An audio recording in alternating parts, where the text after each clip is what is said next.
पहिले जन्म पूत का भय, बाप जनमिया पाछे। बाप पूत की कई नारी, अचरज कोई काछे। संतो बोले ते जग मारे, संतो बोले ते जग मारे। आहा, सदगुरु कबीर साहब कहते हैं, हे संतों, बोलते ही जगत के लोग मारने दौड़ते हैं। दुख इस बात का है, न बोलूं लोग आडंबर फैलाते हैं, अंधविश्वास फैलाते हैं, पाखंड, दंभ। ये सब देख करके मन में पीड़ा होती है। धर्म के नाम पर आडंबर, मजहब के नाम पर मारकाट, जाति पाति के नाम पर वाद विवाद, बेईमानी छल कपट के नाम पर सत्य और शांति का विनाश। ये सब देख करके कुछ बोलना पड़ता है, और जब मैं बोलता हूँ तो लोग नाराज हो जाते हैं।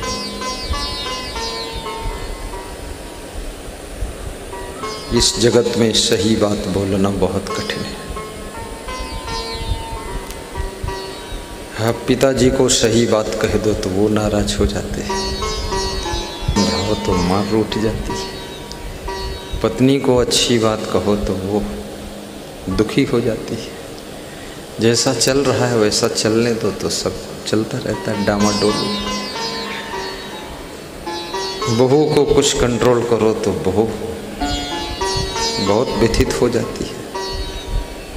पोता पोती को डांटो, समझाओ कि मोबाइल तो मत रखा करो, तो दूसरों से सूचना देता है, ज़्यादा परेशान करिए तो जहर खा लूँगा।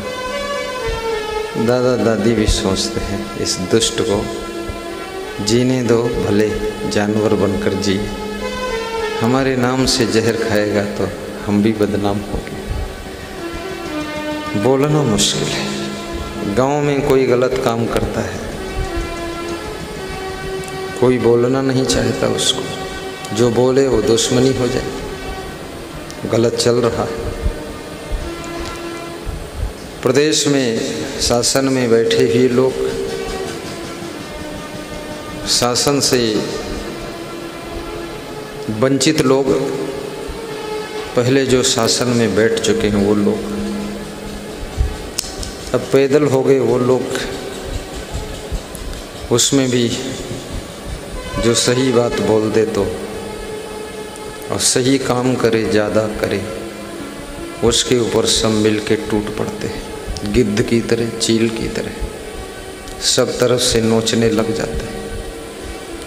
कुतर्कना करके, झूठ मूठ निंदा करके उसका माहौल बिगाड़ते हैं।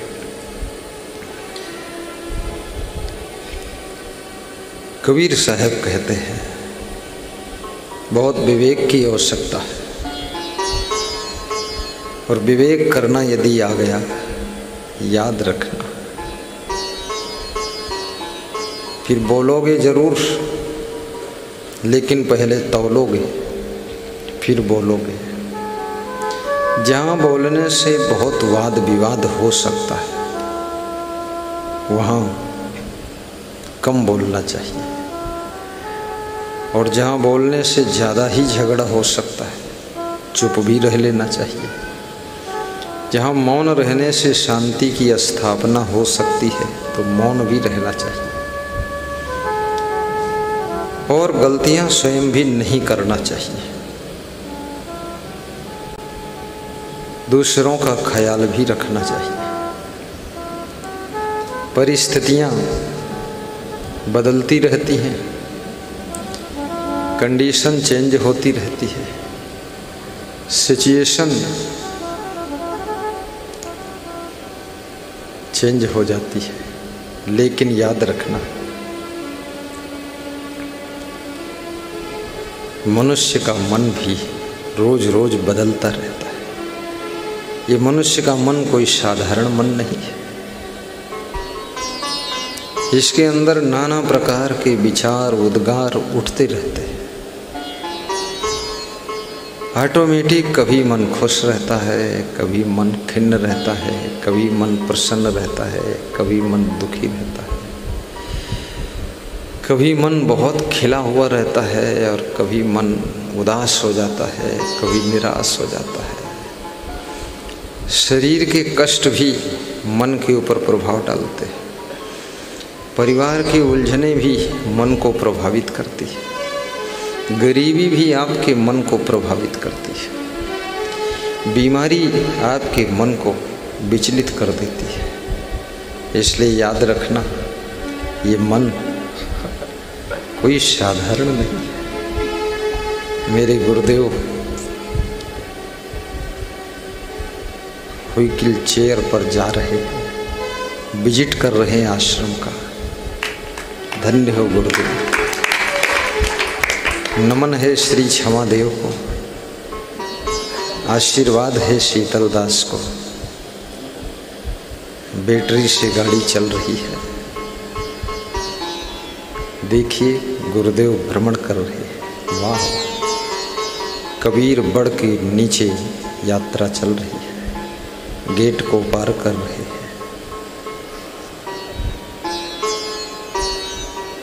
विशाल देव मंदिर में जा रहे हैं। क्षमादेव मंदिर में उनका निवास है। विशाल मंदिर में जिसका निर्माण उन्होंने किया था, वहाँ पर श्री गुरुमनदेव रहते हैं। उनसे मिलने जा रहे हैं। वाह, अपने गुरु भाई से भेंट करेंगे।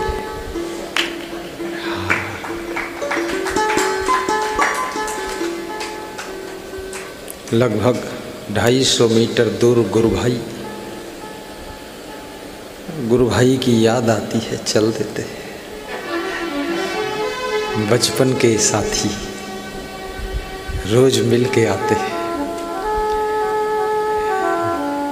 बिस्तर पर लेटे लेटे मन में याद आ जाती कि मेरा बचपन का साथी गुरुमन देव कहाँ है। उससे मिलने के लिए चलते हैं। खुद भी शरीर कमजोर है, लेकिन मनोबल जोर है। धन्य हो श्री क्षमादेव। तो ये मन के अंदर विशेष परिवर्तन बीमारी से, गरीबी से, अमीरी से, परिस्थितियों से होते रहते हैं। इसलिए विवेकवान संत कहते हैं कि परिस्थितियां तो एक जैसी नहीं रहेंगी, पर आप अपने मन को समझाकर एक जैसा रख सकते हैं। एक रस भक्ति, एक रस वैराग्य, एक रस त्याग, एक रस ब्रह्मचर्य, एक रस संयम नियम, एक रस ज्ञान, एक रस आचरण, एक रस श्रद्धा, एक रस मेहनत, एक रस सिस्टम है अपना। आपकी लगन, एक रस लगन यदि है, एक रस श्रद्धा है। श्रद्धा भी सावधान न रहो तो बदलती रहती है, कम ज़्यादा होती रहती है। भक्ति भी कम ज़्यादा होती रहती है। घर के सदस्यों के प्रति प्रेम भी कम ज़्यादा होता रहता है, उतार चढ़ाव होता है। और कभी तो संसार में 200 वर्ष जीने की इच्छा होती है, कभी संसार में 2 घंटे भी जीने की इच्छा नहीं होती। कभी संसार में फिर जन्म लेकर आऊं इसी घर में रहूं, यही पत्नी मिले, यही मेरे माँ बाप बने और यही घर मिले, ऐसा भी मन में होता है। कभी कभी मन ऊब जाता है तो मन में तुम सोचते हो अब दोबारा जन्म न लो तो अच्छा है, इसी जन्म में खूब भर पाया हूँ, बहुत दुख मिला है, बहुत पीड़ा मिली है, और मन आपका दुखित हो जाता है, ऊब जाता है। तो ये सब उतार चढ़ाव, जैसे समुद्र में ज्वार भाटा आता है, लहरें आती हैं, ऐसे आपके मन में भी लहरें चलती हैं, और लहरों में जो बह गया वो डूब जाता है, और लहरों से दूर खड़ा होकर जो उन्हें देखता रहता है वो आनंद लेता है और डूबता नहीं है। समुद्र का आनंद उसके तट पर दूर खड़े होकर ही आता है, अंदर घुस गए तो डूबने की भी संभावना है। संसार समुद्र है, इसमें डूबो भी मत, उबो भी मत, और उथले रहो परो जन गहिरे मत, हाथों की खोवो हो। कबीर साहब कहते हैं उथले में रहो, छिछले में रहो, हल्के में रहो, बहुत गहरे में मत जाओ। जो हाथ में आ गया है उसको खो मत, संभाल के रखो, पकड़ के रखो। जो भक्ति मिली है, जो गुरु की सेवा मिली है, जो सत्संग मिला है, ये खो ना जाए कहीं, इसकी भी फिक्र रखो। जो प्रेम मिल रहा है वो प्रेम खोने ना पाए, उस प्रेम को निरंतर पाने के लिए अपने आप को संभाल कर रखो, अपने आप को सावधानी के बीच में चलाइए, अन्यथा जो भी मिला है वो खोने में भी देर नहीं लगेगी। कितने लोगों का प्रेम भी खो गया है, कुछ बचा नहीं है। लोग कहते हैं बचपन में हमारे ऊपर हमारे माँ बाप का बहुत प्रेम था, लेकिन अब प्रेम नहीं रह गया, अब प्रेम खो गया। कुछ लोग बोलते ये बेटा बचपन में हमसे बहुत प्रेम करता था, लेकिन पता नहीं क्या हो गया, अभी हमसे बोलता ही नहीं, हमारे पास बैठता ही नहीं, हमारी ओर देखता भी नहीं, हम इससे कुछ पूछते हैं तो कुछ कहता ही नहीं, हमसे ही रूठ गया है। और जब तुम किसी से रूठ जाते हो, याद रखना तुम्हारा रूठना परिवार में अशांति पैदा करता है, संगठन में बिखराव पैदा करता है। जब तुम मनमानी करते हो तब तुम्हारी संस्था टूटती है, व्यवस्था बिखरती है, आस्था का अंत हो जाता है। जब तुम अपने से बड़ों से निवेदन करके पूछ लेते हो, बड़ों को बड़ी खुशी हो जाती है और छोटों का मनोबल बड़ा हो जाता है। इसलिए बुजुर्गों से थोड़ा सा पूछ लिया करो। आज मैं अपने गुरुदेव से पूछ रहा था कि एक दिन आपने बताया था कि यहाँ कोई पेड़ लगाना है, कौन सा पेड़ लगाना है? तो गुरुदेव बोले लीची के पेड़ लगवा दीजिए। तो मैंने कहा कहाँ पर लगाना है? बोले जहाँ जगह मिले वहाँ लगा दीजिए। तो उनका चेला बोला कि चीकू के, उस दिन आपने चीकू के बताया था। तो गुरुदेव बोले हाँ हाँ चीकू। तो हमने कहा चीकू और लीची दोनों लगा देंगे। उनसे थोड़ा सा पूछ लिया, उनका मन गदगद हो गया कि एक दिन मैंने सरल शब्दों में कहा था, लेकिन अभी तक याद रखा इन्होंने, आज फिर से पूछा है और उसको फॉलो करना चाहते हैं। बड़ों से सलाह लीजिए, चरण छूकर उनका आशीर्वाद लीजिए। छोटों समान वालों से पूर्ण प्रेम कीजिए। अपने घर को मंदिर समझ करके रहिए। नारियों में देवी का दर्शन कीजिए, पुरुषों में देवताओं का दर्शन कीजिए, गुरुदेव में भगवान का दर्शन कीजिए और संतों में गुरुदेव की पुजारियों का दर्शन कीजिए। संत गुरुदेव के पुजारी हैं, ये संत महान ऋषि मुनि हैं, ये संत गुरुदेव के साथ ऐसे हैं जैसे राम के साथ में लक्ष्मण थे।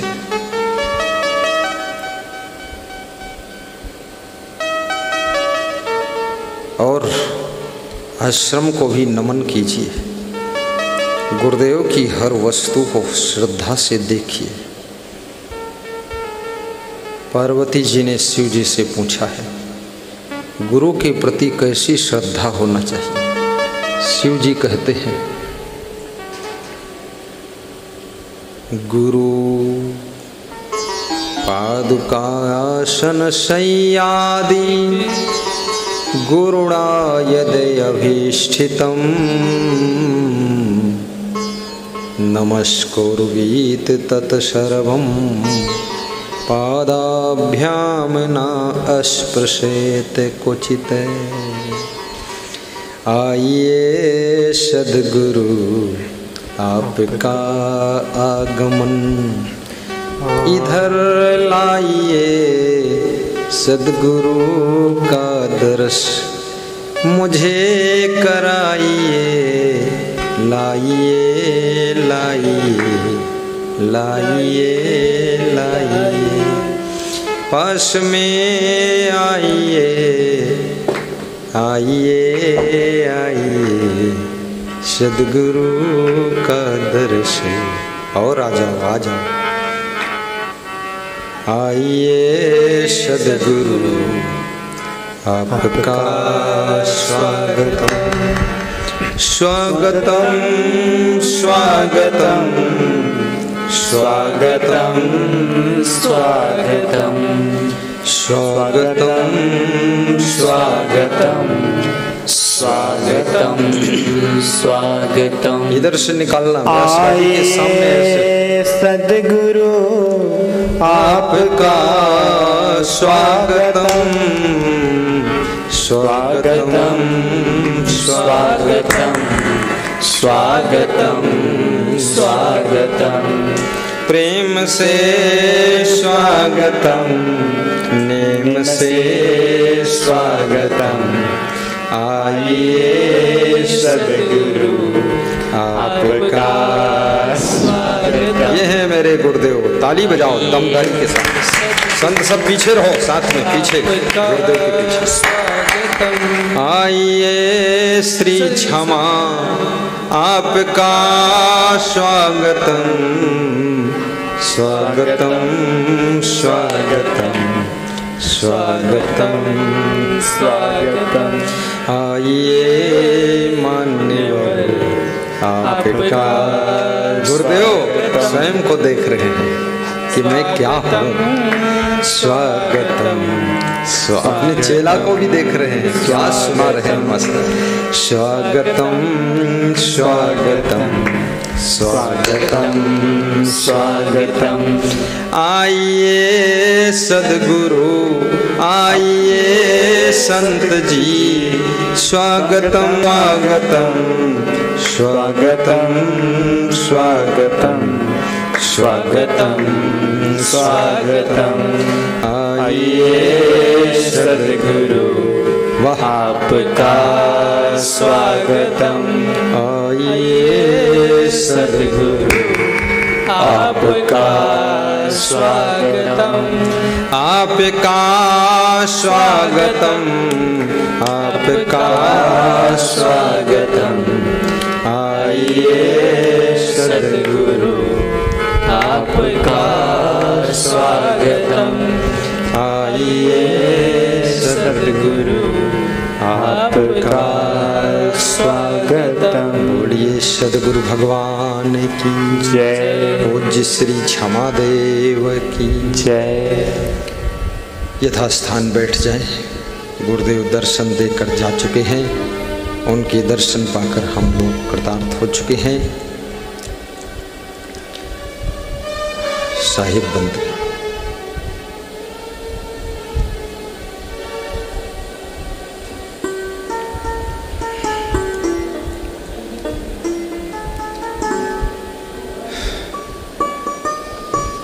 पहले जन्म पूत का भयऊ पाप जन्मिया पाछे। सदगुरु कबीर साहब कहते हैं कि गृहस्थ आश्रम में पुत्र का भी बहुत बड़ा महत्व है। जिस गृहस्थ के घर में पुत्र नहीं है और पुत्री नहीं है, उसका वंश वहीं से समाप्त हो जाता है। गुरु की आश्रम में शिष्यों का बहुत बड़ा महत्व है। जिस गुरु के आश्रम में, जिस गुरु के श्री चरणों में शिष्य नहीं है, उस गुरु के ज्ञान के प्रचार प्रसार का अंत हो जाता है। भविष्य में जिस गुरु की वाणी से करोड़ों लोग कृतार्थ हो रहे थे, उसकी वाणी अब जन जन तक पहुंचने में असमर्थ हो जाती है। इसलिए गुरु शिष्य परंपरा, पिता पुत्र परंपरा, माँ बेटी की परंपरा, गृहस्थाश्रम एक संघर्ष का आश्रम है। जिस आश्रम में समस्याएं क्रमशः आती ही रहती है, और विरक्त आश्रम जो संत आश्रम है, संन्यास आश्रम, बहुत कम इसमें संघर्ष होते हैं।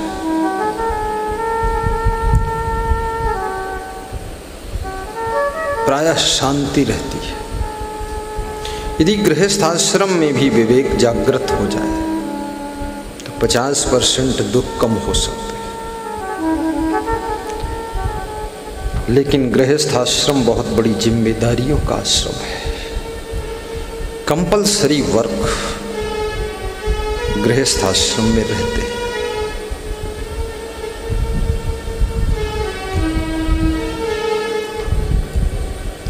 इसलिए अपने पुत्र को और पुत्री को संभाल कर रखिए, शिष्य को भी संभाल कर रखिए।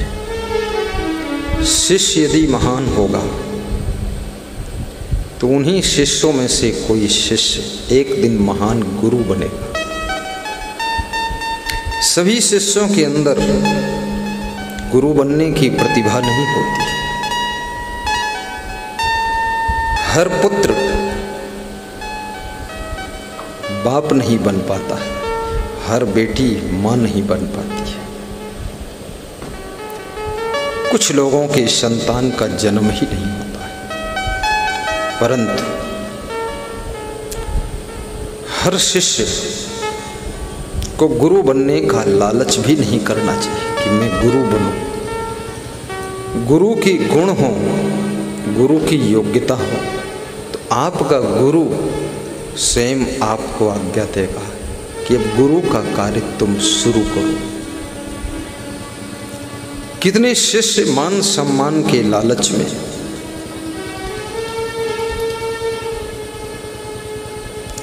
जबरदस्ती गुरु बनने की कोशिश करते हैं।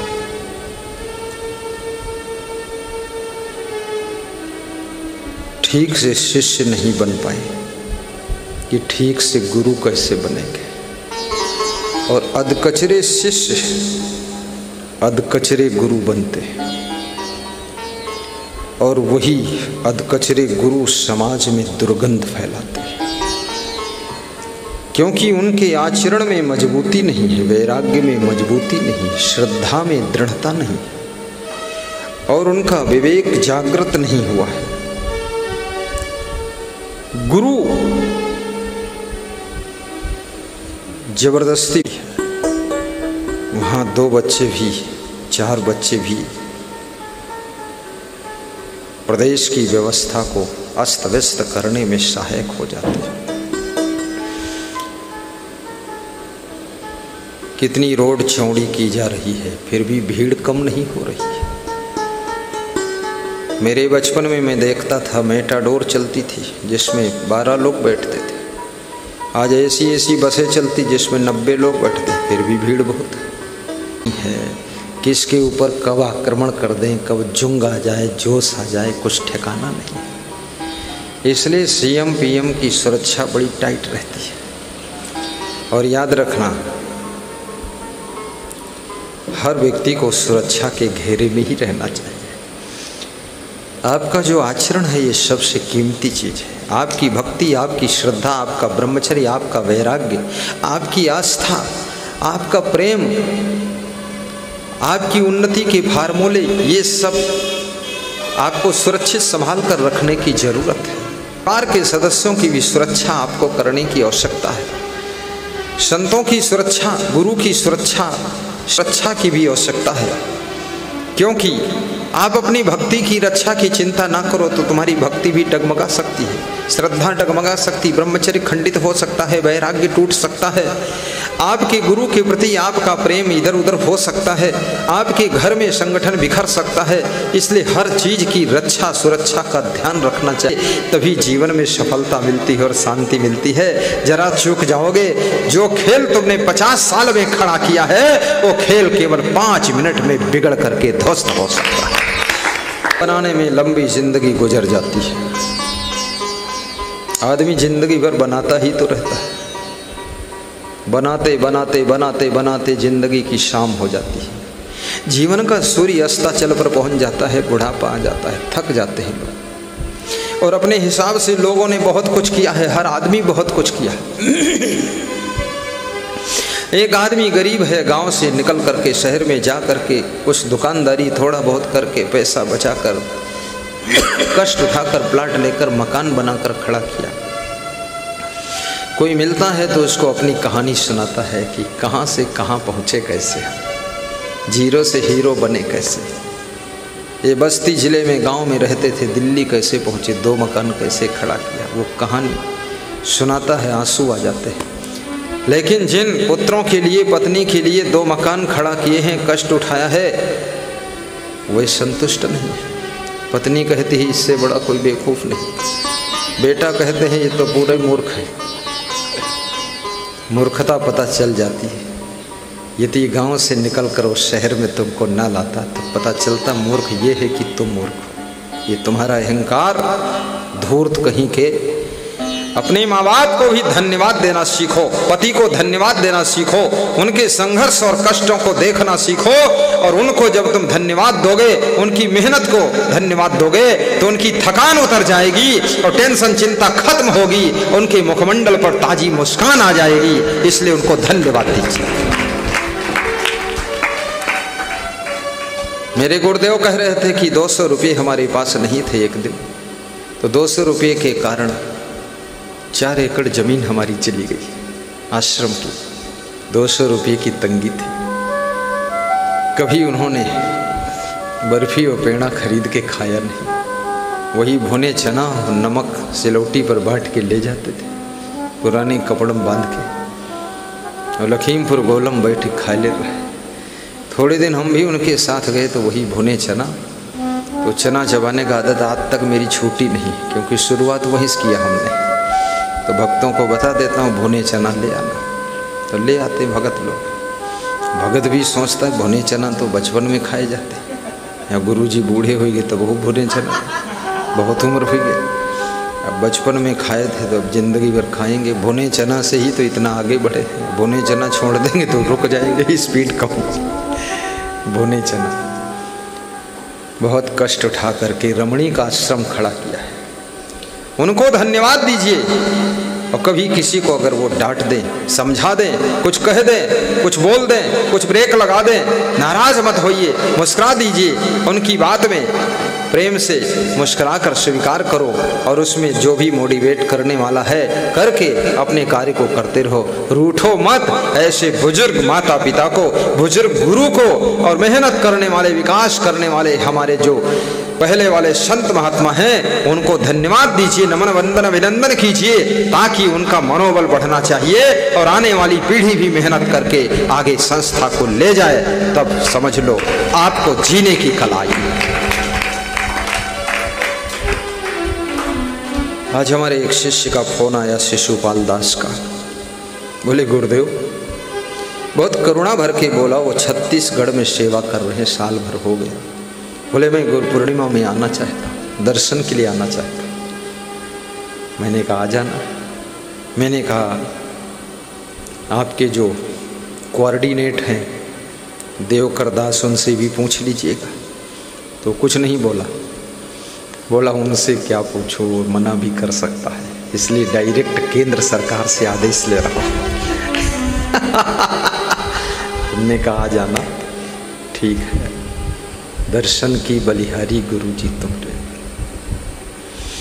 वो शिष्य भी महान है जो गुरु के साथ रहता है, वो भी महान है जो गुरु से दूर उनकी आज्ञा के अनुसार रह करके संस्था की व्यवस्था को संभालता है। और सभी को दर्शन करना भी चाहिए, गुरु के साथ भी रहना चाहिए। दर्शन की बलिहारी गुरु जी तुम्हारे, दर्शन की बलिहारी, दर्शन की बलिहारी गुरु जी तुम्हारे, दर्शन की बलिहारी, तुम्हारे दर्श दे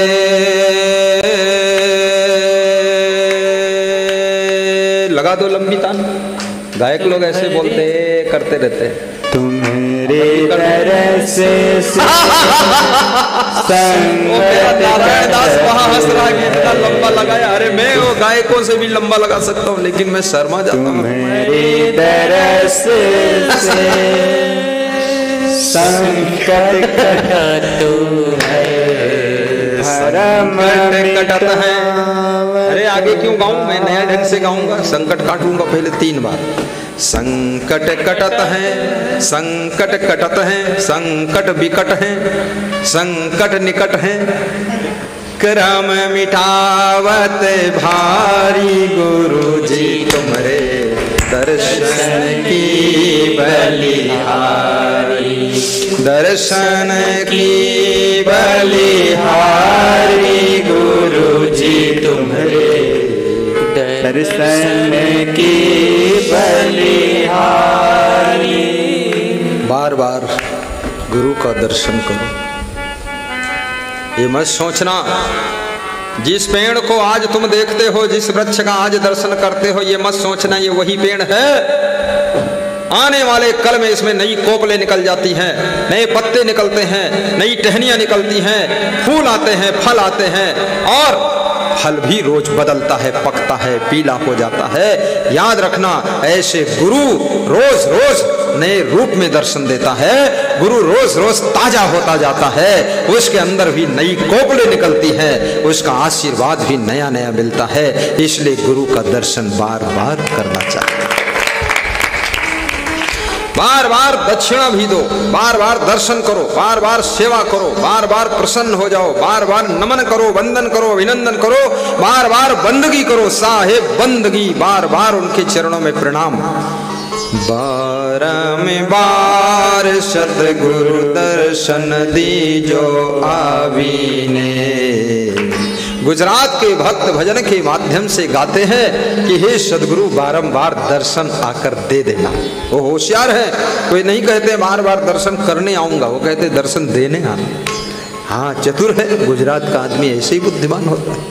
वो बोलता आप आ जाना, बार बार मेरे गुजरात में आ जाना, ताकि मेरी जिंदगी में अज्ञान की रात ना हो, मेरी जिंदगी में ज्ञान का प्रभात, ज्ञान का सवेरा रोज नया बना रहे, मेरी जिंदगी अज्ञान के अंधकार में भटकने ना पाए। इसलिए बारंबार आकर के मेरे द्वार पर, मेरे घर पर, मेरे गुजरात में, मेरे जिलों में दर्शन देना। वहीं हम भी बार बार दर्शन करेंगे, आपकी सेवा करेंगे। मेरे घर में चरण रखना, पधरौनी कर देना। बड़ा प्रोग्राम भी कभी करूंगा, लेकिन अभी पधरौनी हो जाए, 1 घंटे के लिए आ जाना।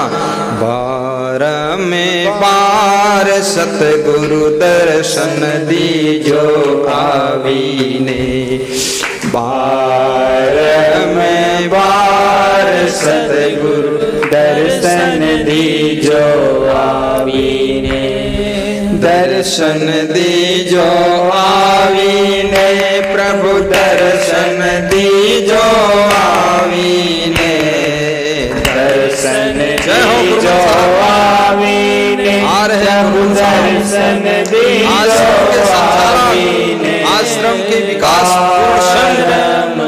जिनकी महिमा है, आइए भगवान दीजो आवीने। बार सतगुरु दर्शन दीजो आवीने, बार सतगुरु दर्शन दीजो आवीने।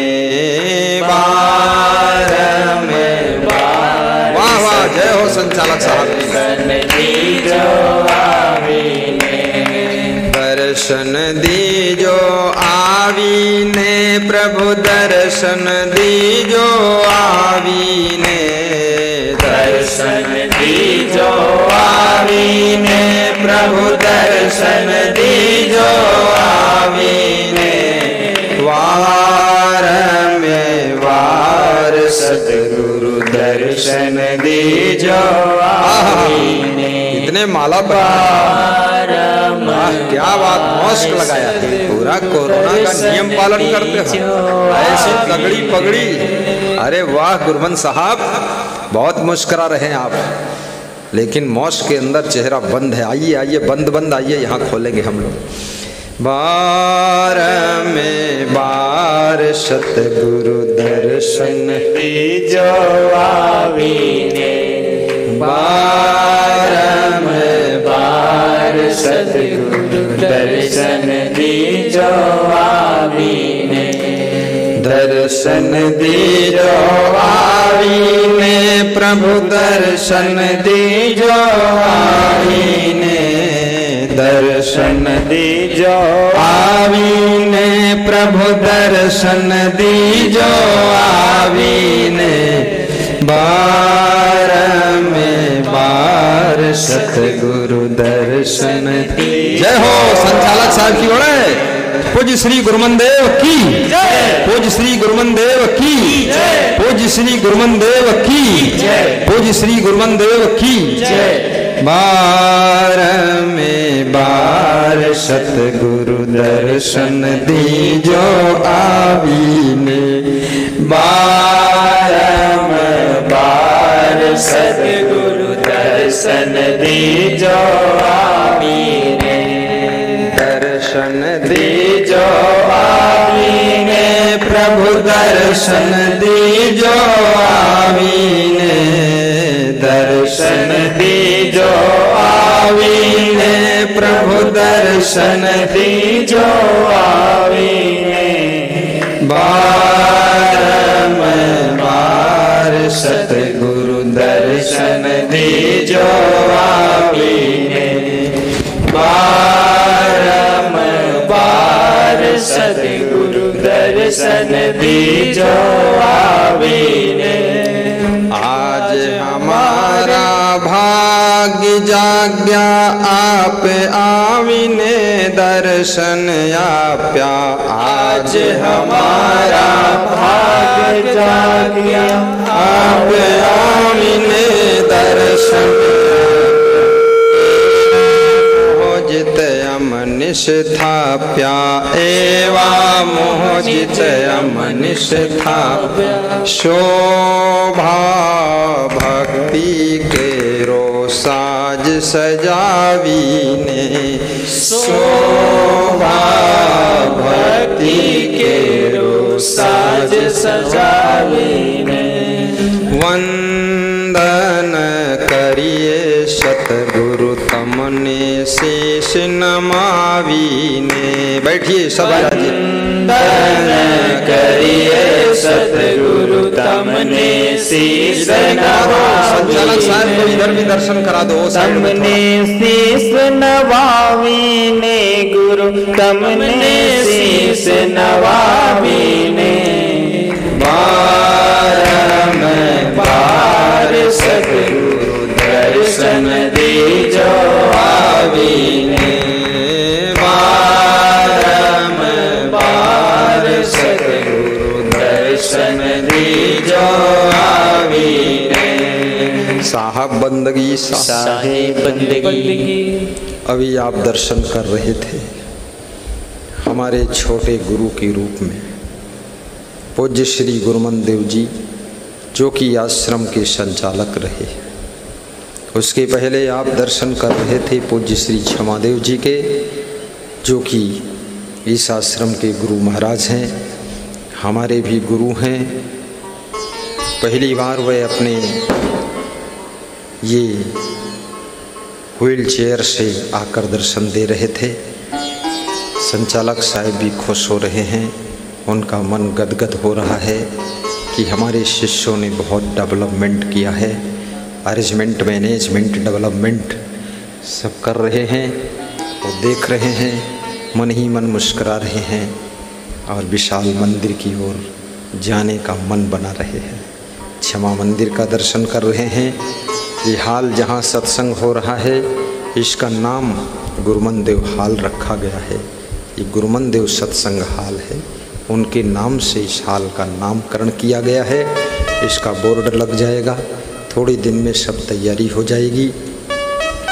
और इस हाल में 32 पंखे का दान श्रीमती सुमन गुप्ता, रमेश गुप्ता, श्री विकास गुप्ता, विलास गुप्ता, लखीमपुर खीरी वाले सिटी के हमारे भक्त हैं गुरु के, वो दान देने का संकल्प लिए हैं। बहुत जल्दी देना चाहते थे, मैंने कहा 1 महीने बाद दे देना। 1 महीने बाद इसमें 32 पंखे आपको लगे हुए दिखाई देंगे और ऐसी हवा चलेगी इसमें कि कुछ भगत तो उड़ भी सकते हैं इधर उधर। छोटे छोटे बच्चे, रुमाल उड़ जाएंगे, साड़ियाँ उड़ जाएंगी, कुर्ता के नीचे का झंझरा उड़ जाएगा। बहुत बड़ी देन होगी। हमारे श्रोता के रूप में श्री सुखदेव सिंह टिहुलिया के सरदार जी पधार रहे हैं, बहुत सत्संगी हैं, गुरुद्वारा के मुख्य प्रबंधक हैं, मुखिया। उनको मैं धन्यवाद देता हूं और ताली बजाकर उनका अभिनंदन करता हूं। वाहे गुरु जी का खालसा, वाहे गुरु जी की फतेह। कल भी वो आए थे, दर्शन किया था, उनको कुर्सी पर बिठाइए और उनका स्वागत कीजिए। आगे आ जाइए, यहाँ सोफ़ा, बुजुर्गों के लिए सोफ़ा, साफ सुथरा सोफ़ा। आने दीजिए, दक्षिणा भी ला रहे हैं, गुरु को कुछ देना भी चाहते हैं। गुरुद्वारा और गुरु के द्वारा ही कुछ मिल सकता है, बाकी और कहीं कुछ मिलता नहीं। आशीर्वाद, साहिब बंदगी, वाहे गुरु जी का खालसा, वाहे गुरु जी की फतेह। हमारे सभी श्रोताओं को व्यास गादी धन्यवाद दे रही है। आइए सत्संग को आगे बढ़ा देते हैं।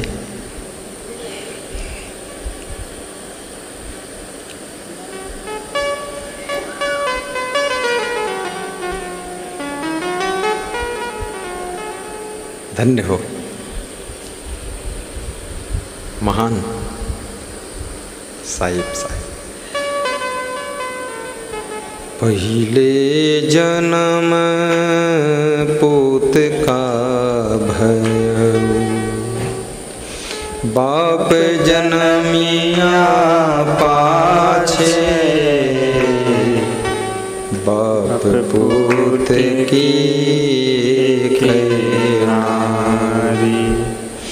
ये अचरज कोई काछे,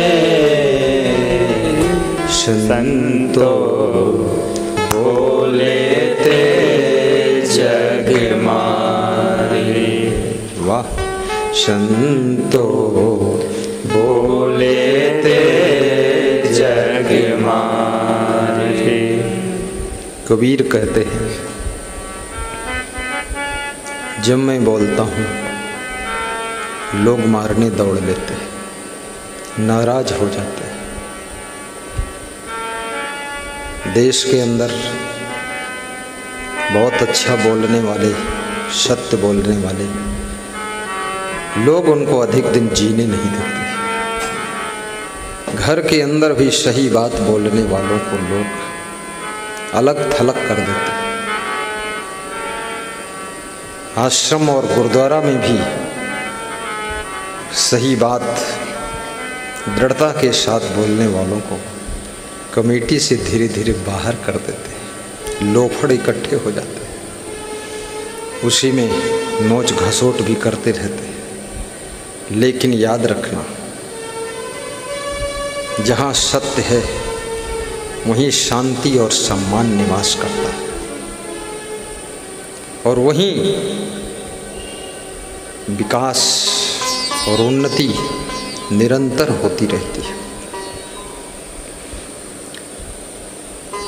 इसलिए अपने माता पिता का भी सम्मान करो, बड़े भाई का आदर करो,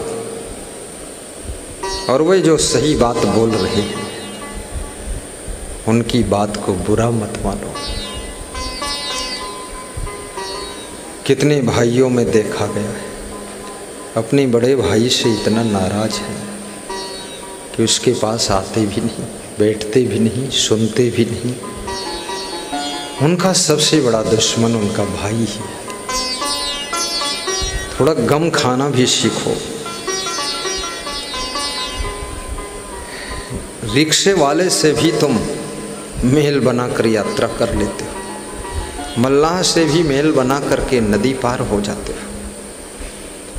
बस वाले से, कंडक्टर से मेल बनाकर टिकट लेकर बैठकर लखनऊ से लखीमपुर आ जाते हो। अपने भाई से भी मेल बनाओ, और मेल अगर कम रहता है, कुछ स्वभाव से ही मेल नहीं खा रहा, तो भी कम से कम बोलचाल रखो, प्रेम रखो। और ऐसा क्यों होता है? जहाँ पर गलतियाँ लोग बहुत करते हैं, मन में बेईमानी है, चालाकी है, छल है, कपट है, उल्टा पल्टा बर्ताव है, वहीं पर ये दूरियां बनती हैं।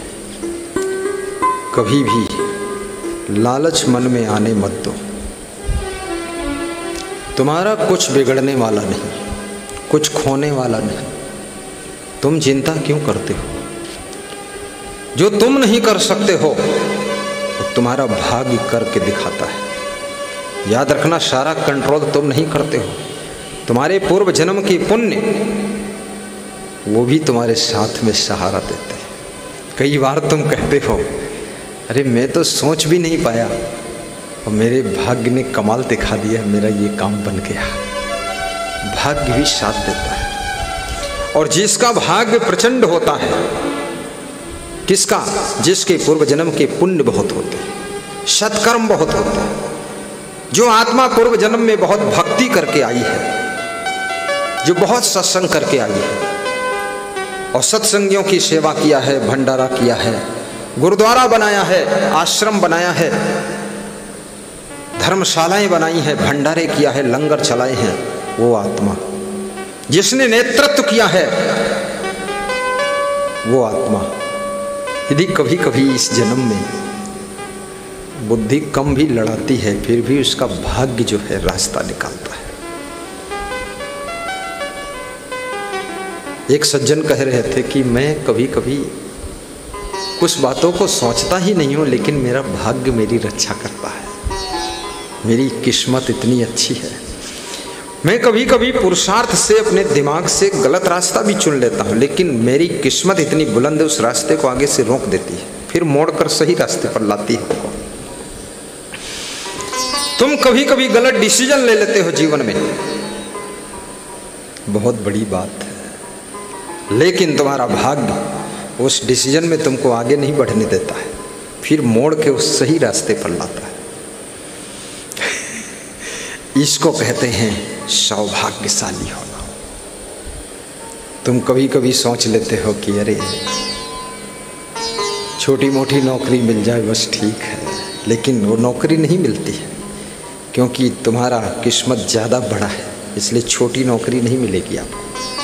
क्यों? क्योंकि भाग्य से बड़ी नौकरी मिलनी है आपको, इसलिए छोटी नहीं मिलेगी। छोटी मिल जाएगी, छोटी में फंस जाओगे तुम, फिर वहाँ रुक जाओगे, अटक जाओगे, इसलिए बहुत दूर जाना है, बड़ी मिलना है। कभी कभी तुम कोई प्लाट खरीदना चाहते हो, बड़ी मशक्क़त करते हो और सिटी में प्लाट मिल नहीं पाता है जहाँ लेना चाहते थे तुम, लेकिन 1 महीने बाद उससे अच्छा प्लाट आगे से बुलाकर लोग तुमको देते हैं कि ये ले लो, उससे बड़ा, उससे सस्ता, उससे अच्छा, तो तुम कहते हो कि भाग्य साथ दे रहा है। जब तुम्हारी मेहनत सफलता न दिला सके, तुम्हारा चिंतन, तुम्हारा डिसीजन, तुम्हारा एक्शन तुमको सक्सेस के शिखर पर न पहुंचा सके, और अचानक कोई घटना तुम्हारे जीवन में ऐसी घट जाए कि सफलता का द्वार खुल जाए और भारी सफलता मिल जाए, तो समझ लेना ये तुम्हारे पूर्व जन्म के पुण्यों का प्रभाव है, अन्यथा ऐसा होने वाला नहीं।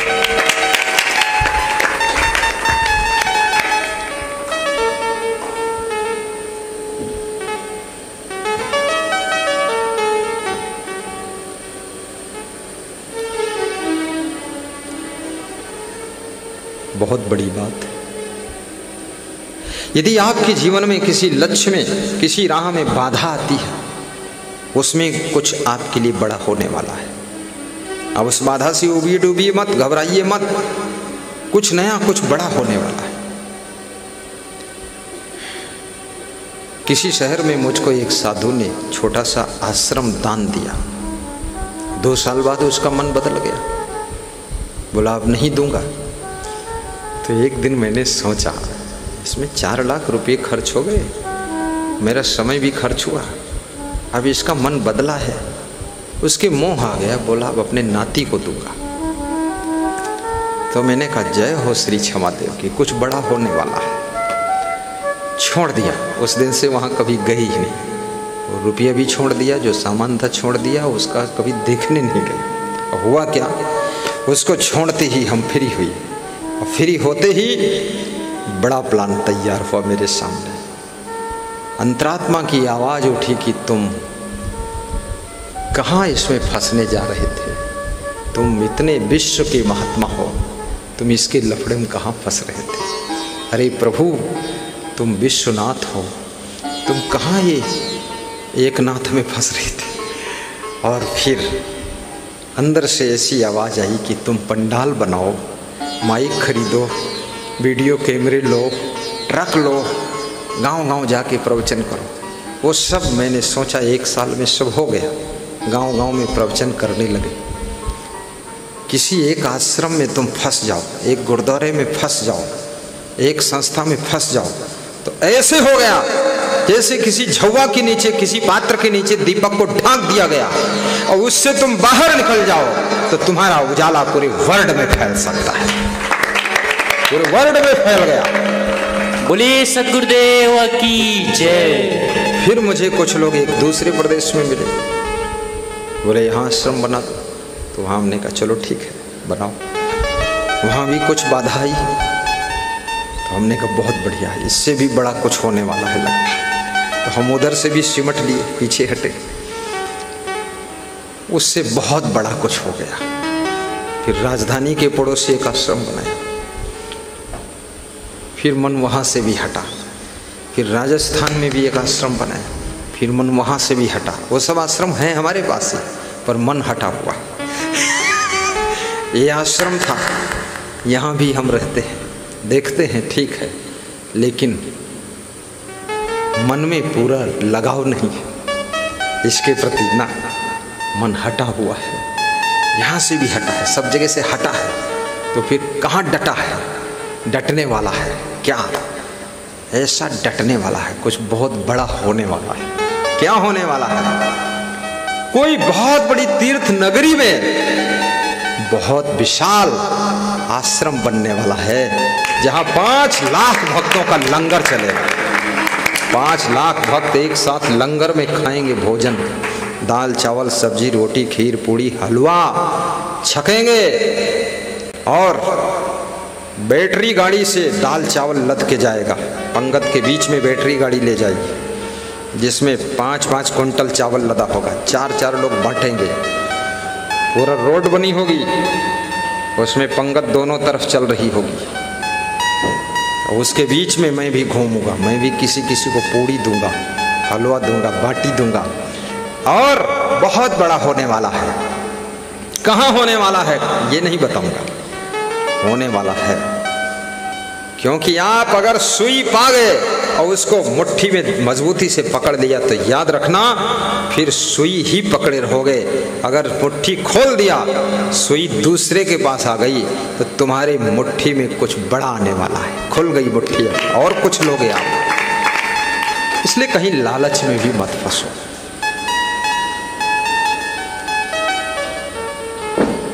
भगवान कृष्ण ने जब शिशुपाल का वध किया, शिशुपाल के बेटे महीपाल ने सोचा भगवान इस राज्य सत्ता को ले लेंगे। भगवान ने कहा शिशुपाल के पुत्र महीपाल चिंता न करो, आओ इधर। उनको तिलक लगाया, राज सिंहासन पर बिठाया। बोले ये शासन आपके पास ही रहेगा, मुझे यहाँ से सुई नहीं चाहिए। फिर कंस का वध किया। उग्रसेन ने कहा कंस के पिता ने, कृष्ण तुम इस गद्दी पर बैठो। कृष्ण ने कहा नहीं नाना जी, ये गद्दी आपके पुत्र कंस की है, कंस के पिता ही इस पर विराजे। मैं इस सिंहासन के लिए नहीं आया, मैं तो आतंक खत्म करने के लिए आया था। आतंक खत्म हो, मुझे कुछ बड़ा करना है, बहुत बड़ा करना है, इसलिए इसमें फंसने वाला। याद रखना, किसी धन में, किसी गद्दी में और किसी जमीन के लालच में जो नहीं फंसता है वो धीरे धीरे इंसान से भगवान की ऊंचाई पर बढ़ता चला जाता है। जय। भगवान श्री राम ने बाली का वध किया, अंगद को युवराज बनाया, तिलक लगा दिया, सुग्रीव को राजा बना दिया। सुग्रीव ने कहा प्रभु मेरे राज्य में चरण रखो। बोले नहीं, मेरे पिता ने वनवास दिया था, राज्य में जाने के लिए नहीं कहा था। रावण का वध किया, कुंभकर्ण का वध किया, विभीषण को राज तिलक कर दिया। सुग्रीव से कहा, हनुमान से कहा, लक्ष्मण से कहा जाओ इनको राज सिंहासन पर लंका में विराजमान करो। बोले आप पधारो ना लंका। विभीषण मैं आपके लंका नहीं जा सकता, ये युद्ध न करना होता तो यहां आता भी नहीं। ये तो आतंक को खत्म करने के लिए, रावण का वध करने के लिए मुझको आना पड़ा है, अन्यथा मैं आता नहीं। तो विभीषण ने एक बात पूछी गुप्त रूप से, रामायण में लिखी हो या न लिखी हो पर गुप्त पूछा कि एक बात बताओ, आप युद्ध करने के लिए यहाँ आए थे, लेकिन आप अपनी सेना में मनुष्यों की सेना क्यों नहीं लाए, रीछ भालू बानरों की सेना लाए? बोले मनुष्यों की सेना अगर हम लाते तो हम हार जाते। बोले कैसे? बोले लंका पहुँचते पहुँचते यहाँ का सोना देख करके वो सब लालच में फंस जाते और रावण बोल देता सबको 1-1 किलो सोना दूंगा, तो ये मनुष्य नालायक उसी के पक्ष में खड़े हो जाते, हम पर भारी पड़ जाते। इसलिए मैं मनुष्यों को नहीं ले गया। याद रखना, सफलता के लिए आपको ये भी सोचना है किसको साथ में लेना है, किसको नहीं लेना है। और सफलता किसी पद अधिकार को प्राप्त करना ही सफलता नहीं है, धन दौलत को प्राप्त करना सफलता नहीं है, और किसी गद्दी को प्राप्त करना ही केवल सफलता नहीं है। असली सफलता है लोगों के दिलों में प्रेम को प्राप्त करना, सम्मान को प्राप्त करना, दिलों में स्थान बना लेना, ये सबसे बड़ी सफलता है।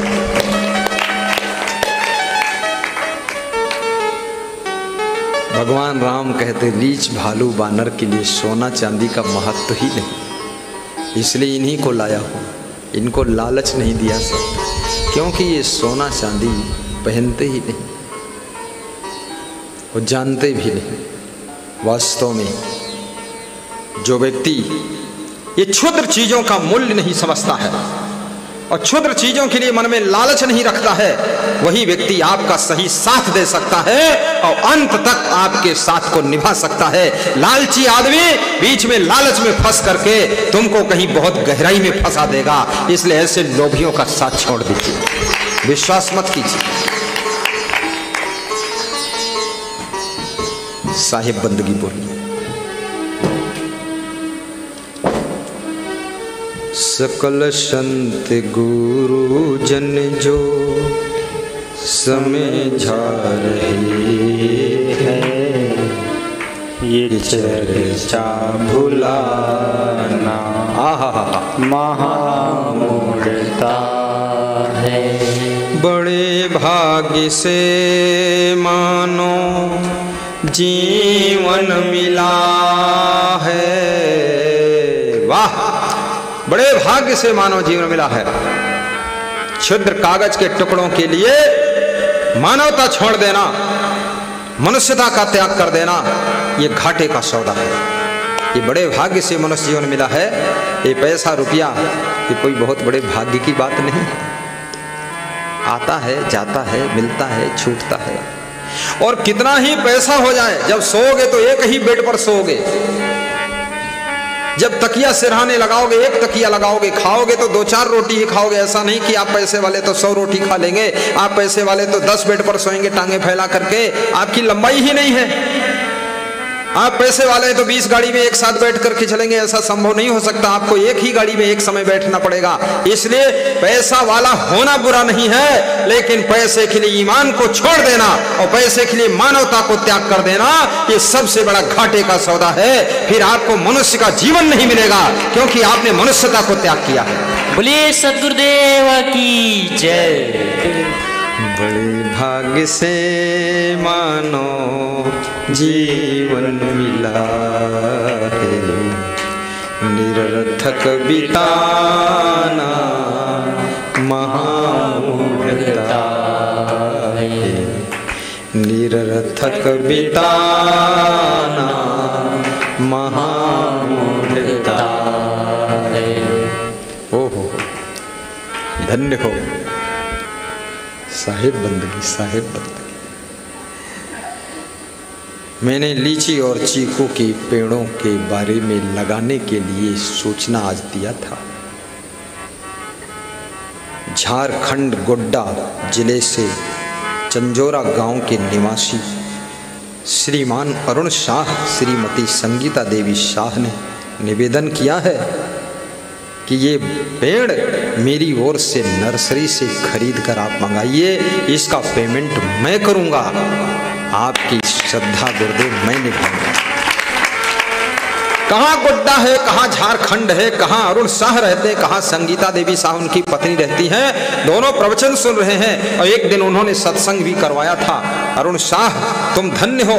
तुम्हारी आस्था को कौन जान सकता है, कौन पहचान सकता है। तुम्हारी श्रद्धा को मैं धन्यवाद देता हूँ। 4 जून को आपका सत्संग हुआ था और आपने राशि भेज करके यहाँ भंडारा भी किया था। आज वह चीकू और लीची के पेड़ का खर्च देंगे। लिख के आया है मेरे पास गोड्डा, मैसेज आ गया तुरंत, ये सेवा मुझे दीजिए आप। वाह, धन्य हो।